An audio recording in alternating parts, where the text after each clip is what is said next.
ही घटना गडचिरोलीमध्ये घडलेली आहे। जयदेव समीरन मंडल आणि अमेला अमित रॉय यांच्यात प्रेमसंबंध होते। 5 ऑक्टोबरला दोघेही मध्यरात्री घरातून गायब झाले होते।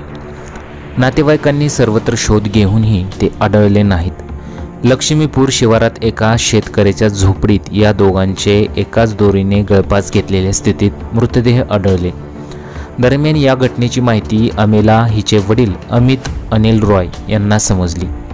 त्यानंतर दुपारपासून ते मोबाईल बंद करून गायब झाले होते। नातेवाईकांनी सर्वत्र शोध घेऊनही ते सापडले नव्हते। अखेर मुलचेरा ठाण्यात ते बेपत्ता असल्याची नोंद केली।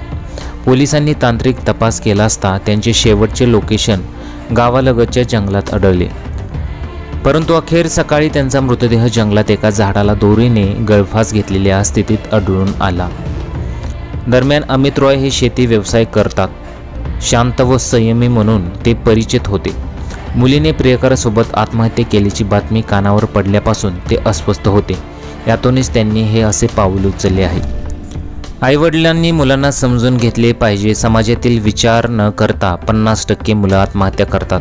यातून मार्ग निघू शकतो। त्यांना समजून सांगितलं तर यातून नक्कीच मार्ग निघू शकतो, अशा प्रतिक्रिया बऱ्याच युजरांनी केलेल्या आहेत।